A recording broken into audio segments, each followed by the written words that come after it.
আজকের ভিডিওতে আমরা আন্তর্জাতিক পার্টির একটি গুরুত্বপূর্ণ টপিক বিশ্ব সভ্যতা ও বৈশ্বিক ইতিহাস। প্রথমে প্রাচীন সভ্যতা। প্রাচীন সভ্যতা প্রথমে মেসোপটেমিয়া সভ্যতা। মেসোপটেমিয়া সভ্যতা গ্রিক শব্দ মেসোপটেমিয়া শব্দের অর্থ হলো দুই নদীর মধ্যবর্তী ভূমি। তাহলে মেসোপটেমিয়া শব্দের অর্থ হলো দুই নদীর মধ্যবর্তী ভূমি, এটি একটি গ্রিক শব্দ। খ্রিস্টপূর্ব 3500 হতে খ্রিস্টপূর্ব 5000 অব্দে ইরাকের ইরাকের টাইগ্রিস বা দজলা, টাইগ্রিস নদীর অপর নাম দজলা, ও ইউফ্রেটিস বা ফোরাত, ইউফ্রেটিস নদীর অপর নাম ফোরাত, এই দুইটি নদীর মধ্যবর্তী অঞ্চলে মেসোপটেমিয়া সভ্যতা গড়ে উঠেছিল। তাহলে মেসোপটেমিয়া সভ্যতাটা ইরাকের টাইগ্রিস ও ইউফ্রেটিস নদীর মধ্যবর্তী স্থানে গড়ে উঠেছিল 3500 থেকে 5000 অব্দে, অর্থাৎ বর্তমান যে আমরা সাল গণনা করি এই সালেরও 3500 থেকে 5000 বছর আগে এই সভ্যতাটা গড়ে উঠেছিল। এই সভ্যতাটা বিস্তৃত ছিল ইরাকের অধিকাংশ অঞ্চল, এছাড়াও তুরস্ক, সিরিয়া এবং ইরানের অঞ্চল এ সভ্যতার অন্তর্গত ছিল। পৃথিবীর প্রাচীনতম মেসোপটেমিয়া পরিচিত ছিল সভ্যতার আঁতুড়ঘর হিসেবে। পৃথিবীর সবচেয়ে প্রাচীন সভ্যতা এই মেসোপটেমিয়া সভ্যতা। এই মেসোপটেমিয়া সভ্যতা পরিচিত ছিল সভ্যতার আঁতুড়ঘর হিসেবে। চারটি পর্যায়ে মেসোপটেমিয়া সভ্যতাকে বিভক্ত করা যায়। তাহলে মেসোপটেমিয়া সভ্যতাকে 4টি পর্যায়ে বিভক্ত করা যায়। একটি হচ্ছে সুমেরীয় সভ্যতা, ব্যাবিলনীয় সভ্যতা, অ্যাশিরীয় সভ্যতা এবং ক্যালেডীয় সভ্যতা। এই 4টি সভ্যতায় মেসোপটেমিয়া সভ্যতাকে বিভক্ত করা হয় এবং এই সভ্যতাটি হয়েছিল ইউফ্রেটিস ও টাইগ্রিস নদীর তীরে। প্রতিটি সভ্যতাই সাধারণত কোনো নদীকে কেন্দ্র করে গড়ে ওঠে।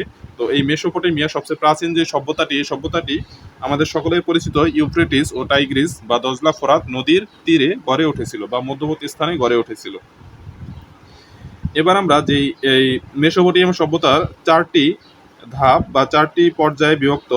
প্রথম ধাপ হচ্ছে সুমেরীয় সভ্যতা। সুমেরীয়দের আয়ের মূল উৎস ছিল কৃষি। তাদের আয়ের মূল উৎস ছিল কৃষি।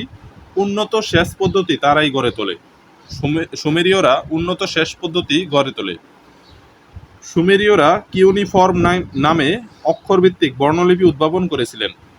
এই সুমেরীয়রা কিউনিফর্ম নামে একটা অক্ষরভিত্তিক বর্ণলিপি উদ্ভাবন করেছিলেন, সুমেরীয়রা আবিষ্কার করেছিলেন। কিউনিফর্ম লিপিতে লেখা গিলগামেশ বিশ্বের সবচেয়ে প্রাচীনতম মহাকাব্য। তাহলে বিশ্বের সবচেয়ে প্রাচীনতম মহাকাব্যের নাম হচ্ছে গিলগামেশ। এই গিলগামেশ মহাকাব্যটি কিউনিফর্ম লিপিতে লেখা, আর এই কিউনিফর্ম লিপিটি সুমেরীয়রা উদ্ভাবন করেছিলেন। সুমেরীয়দের আবিষ্কার চাকা, এটি কিন্তু খুবই গুরুত্বপূর্ণ যে চাকা কারা আবিষ্কার করেন, উত্তর হবে সুমেরীয়রা। পাটিগণিতের গুণ পদ্ধতি, চন্দ্রপঞ্জিকা, জলঘড়ি এগুলো আবিষ্কার করেন। সুমেরীয়দের প্রধান দেবতা সূর্য দেবতা শামস। সুমেরীয়দের প্রধান দেবতা হচ্ছে সূর্য দেবতা শামস। এরপরে আমরা দেখব ব্যাবিলনীয় সভ্যতা। ব্যাবিলনীয় সভ্যতার শ্রেষ্ঠ শাসক ছিলেন হাম্মুরাবি। ব্যাবিলনীয় সভ্যতার শ্রেষ্ঠ শাসক ছিলেন হাম্মুরাবি। হাম্মুরাবি প্রথম লিখিত আইন প্রণয়ন করেন। তাহলে প্রথম লিখিত আইন প্রণয়ন করেন এই হাম্মুরাবি। হাম্মুরাবি শাসনকালকে ব্যাবিলনীয় সভ্যতার স্বর্ণযুগ বলা হয়। হাম্মুরাবির শাসনকালকে ব্যাবিলনীয় সভ্যতার স্বর্ণযুগ বলা হয়। সর্বপ্রথম সৌরপঞ্জিকার প্রচলন ঘটে ব্যাবিলনীয় সভ্যতায়। সৌরপঞ্জিকার প্রচলন ঘটে ব্যাবিলনীয় সভ্যতায় সর্বপ্রথম। তাহলে ব্যাবিলনীয় সভ্যতায় শ্রেষ্ঠ শাসক ছিল হাম্মুরাবি, এই নামটি মনে রাখতে হবে। আর সুমেরীয়দের প্রধান আবিষ্কার হচ্ছে চাকা। এরপরে আমরা দেখব অ্যাশিরীয় সভ্যতা। মেসোপটেমিয়ার উত্তরে টাইগ্রিস ও দজলা নদীর তীরে সভ্যতা গড়ে উঠেছিল। অ্যাশিরীয় যোদ্ধারা সর্বপ্রথম লোহার অস্ত্র ব্যবহার করেছিল। তাহলে সর্বপ্রথম লোহার অস্ত্র ব্যবহার করেছিল অ্যাশিরীয় যোদ্ধারা লোহার অস্ত্র ব্যবহার করেছিল। অ্যাশিরীয়দের রাজধানী ছিল নিনেভা। তারা কিন্তু যুদ্ধবিদ্যায় খুবই পারদর্শী ছিল এই অ্যাশিরীয়রা। তাদের অবদান ছিল সর্বপ্রথম অক্ষাংশ ও দ্রাঘিমাংশে ভাগ করা এবং বৃত্তকে 360 ডিগ্রি কোণে ভাগ করা এই অ্যাশিরীয়দের অবদান। এরপরে আমরা দেখব ক্যালেডীয় সভ্যতা। ক্যালেডীয় সভ্যতা। নতুন ব্যাবিলনীয় সভ্যতা নামে পরিচিত লাভ করেছিল এই ক্যালেডীয় সভ্যতা। রাজা নেবুচাঁদনেজার ব্যাবিলনের ঝুলন্ত বা শূন্য উদ্যান তৈরি করেছিলেন। তাহলে ইরানের যে ব্যাবিলনের শূন্য উদ্যান বা ঝুলন্ত উদ্যান, এটি তৈরি করেছিলেন রাজা নেবুচাঁদনেজার। ক্যালেডীয়রা রাশিচক্রের প্রাচীন কুসংস্কার সৃষ্টি করেছিল। এই যে আমরা যে রাশিচক্র যে কুসংস্কার, এটি ক্যালেডীয়রা তৈরি করেছিল। ক্যালেডীয়দের অবদান 7 দিনে সপ্তাহ গণনা, প্রতিদিনকে 12 জোড়া ঘন্টাতে ভাগ করা, 12 জোড়া মানে 24 ঘন্টাতে ভাগ করা, 12টি নক্ষত্রের সন্ধান।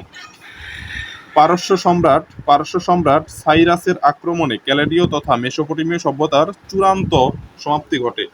পারস্য সম্রাট সাইরাসের আক্রমণে এই ক্যালেডীয় সভ্যতা তথা সম্পূর্ণ মেসোপটেমিয়া সভ্যতার চূড়ান্ত সমাপ্তি ঘটে। তাহলে আমরা আজকে দেখলাম যে এই মেসোপটেমিয়া, বিশ্বের সবচেয়ে প্রাচীন সভ্যতা মেসোপটেমিয়া সভ্যতার প্রথম ধাপ হচ্ছে সুমেরীয় সভ্যতা এবং সর্বশেষ ধাপ হচ্ছে ক্যালেডীয় সভ্যতা। এই ক্যালেডীয় সভ্যতার পতনের মাধ্যমেই মেসোপটেমিয়া সভ্যতার চূড়ান্ত পতন হয়। আজকের ভিডিও এই পর্যন্তই। সবাইকে ধন্যবাদ। আসসালামু আলাইকুম।